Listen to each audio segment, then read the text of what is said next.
A Year and a Day by Francis Rosenfeld. January, the blessing of the waters. Aifa had always asked herself, ever since she was a little child, why would a community decide to perform a ceremony that featured water during the time of year when it was almost guaranteed to be frozen? Of course, if she asked her mother, she would have gotten hours of cross-referenced instruction about the significance of the holiday, complete with historical dates and the most important writings about it. It had to do with the twins, of course. Everything in Cray had to do with the twins. But as far as the particular time of year, she couldn't remember a reason. To her family's dismay, whose members were never satisfied with the level of interest Aifa showed to her doctrinal studies, she didn't much care what the reason was, but that didn't prevent this holiday from being one of her favorites, because it involved something very special indeed: a trip to the seashore.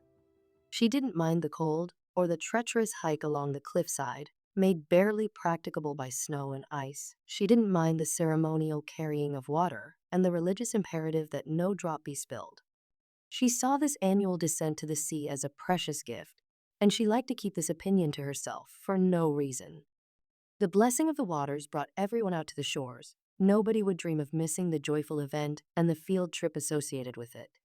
Young and old, as soon as the bells rang to mark sundown, filled their ceremonial cups, used only for this day and no other, with water from the fountains of their homes, and started their slow walk towards the beach to return the waters to the sea. They held the ceremonial vessel in the cup palm of their right hand as a reminder of older times, when they had arrived tired and ragged to these rocky shores and knelt down by the sweet-tasting mountain streams to appease their thirst. In the left hand, they carried the small bundle of salt, the salt of the earth, to bless the fishing nets. "Don't spill your water, granddaughter, it is just not done," Aifa's grandmother preemptively admonished. Her words made the young girl sigh, because she knew full well there was no way she was going to get all the way to the shore with all her water in the cup. Her grandmother did her best not to notice when the slip-ups occurred, but her mother and father never hesitated to give Aifa a piece of their mind. "It's not humanly possible," Aifa quietly protested, somewhat peeved that her grandmother provided living proof that wasn't true.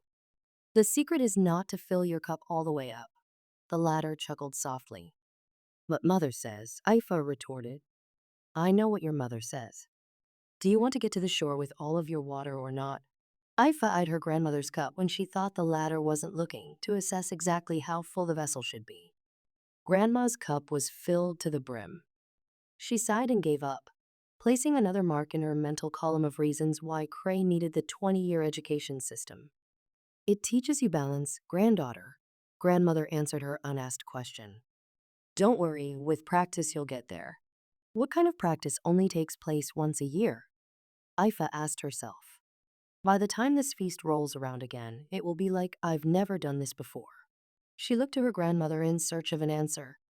"Just because the feast is only once a year, it doesn't mean the practice has to be," the former replied. "Watch your step."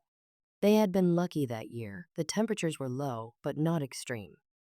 In other years, the water in the cups would freeze by the time they got all the way down to the sea, and they had to grease the cups to make sure the ice didn't stick to them.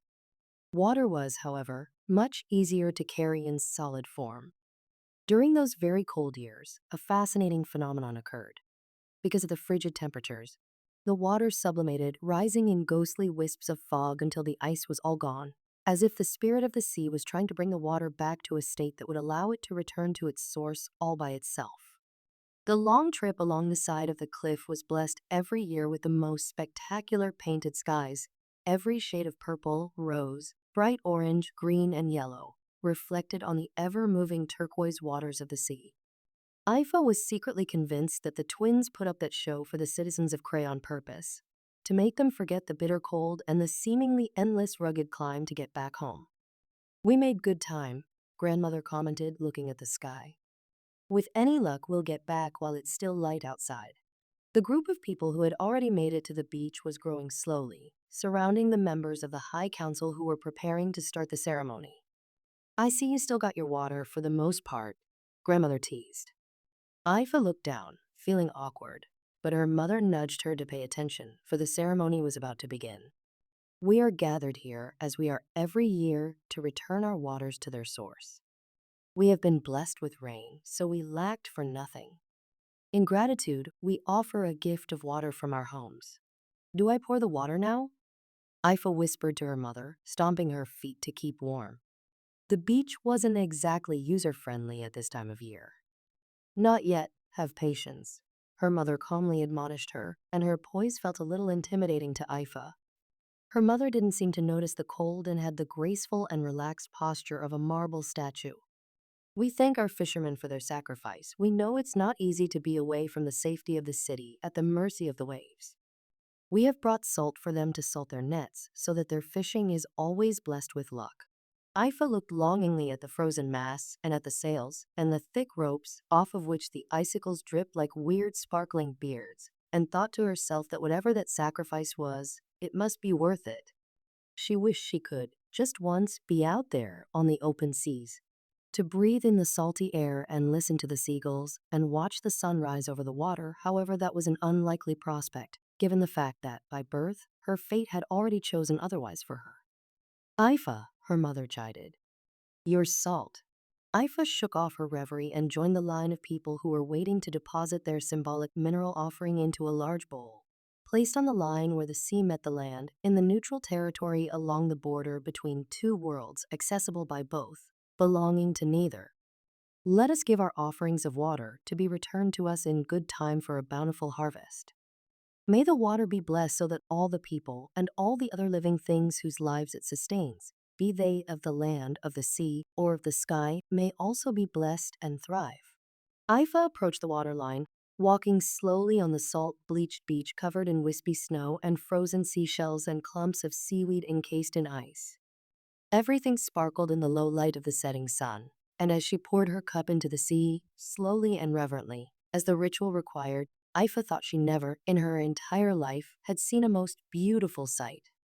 They must be in there somewhere, she pondered, looking around and trying to figure out which was the exact place on the beach where the twins were first seen. If she really listened, she could almost hear their laughter and their footsteps echoing against the rocky cliffs. It's only the wind, child, her grandmother whispered, breaking the spell of the sea. They are not here. What do you think they will look like this year, Doyen? Aifa tried to imagine the endless variations on the theme of long brown hair and blue-green eyes that the twins' countenance embodied each spring. You'll find out soon enough, grandmother smiled. Don't be too impatient. Be thankful for the rest you're getting for now. You're going to need all your strength when they arrive. Are they really that boisterous? Aifa doubted. Oh, dear me. Every hour on the hour, I tell you. Night and day, grandmother said. It looks like I was right. We're going to get home by daylight. Come, granddaughter, it's time to return. Aifa started the long stretch home, thinking to herself that it would have been nice if the sea level wasn't so far down, and feeling embarrassed to fall too far behind her grandmother, who, as always, engaged the hike with no effort at all. The night was drawing near, and it was getting really cold, and the sky turned dark shades of indigo and ultramarine, which made it feel colder still. Aifa held on to the little empty cup, hidden under her heavy winter wrap, and the cup was warm from the touch of her hands, as if it too was made of flesh and blood, not stone. Aifa thought it so strange that this little artifact was going to accompany her through all the events of her life, and when she would finally go to her place of rest, the cup will go there with her. It had been chosen with great care by her family, as her mother was getting ready to bring Aifa into the world. What a strange thing this was, to have an object made for you and you alone, an object that waits for you to be born and follows you into the afterlife when you are gone. The little cup got even warmer under her fingers, as if it understood. This cup of life was given me. Aifa automatically mouthed the little mantra that the people of Cray recited at the end of each day, to hold my spirit inside it like water. Somewhere in the fisherman village, somebody was preparing the nets to be salted in the morning, and little lights started glowing, one by one, in the small abodes by the sea. They always get home first, Aifa thought, huffing and puffing her way up the last portion of the slope, the one right before the city gates, which was the steepest. She was tired and hungry and was looking forward to the traditional steaming cup of tea.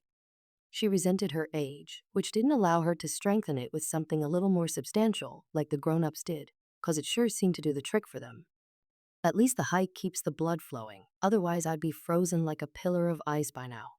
It was getting really cold fast and dark enough that the world turned off most of its colors and retired for the night in somber shades of blue and gray. I guess the twins got the right idea, she begrudged them. Skip this horrid season altogether and show up in spring when it's nice and warm. And then she felt bad about it.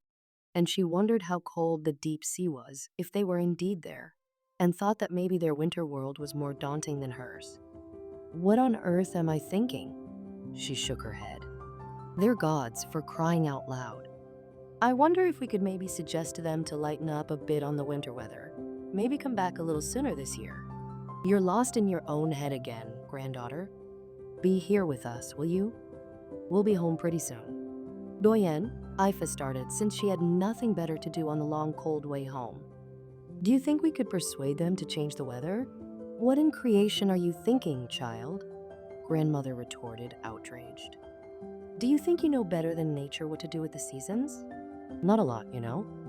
Just a little bit. Aifa tried to soften up the impious comment. There was no way to get anywhere with her grandmother once the great scheme of things was touched upon irreverently. She was really strict about these kinds of things. Aifa prepared herself for a good talking to on the subject of ethics and morality, but grandmother was tired, hungry, and cold too, so she deferred to comment.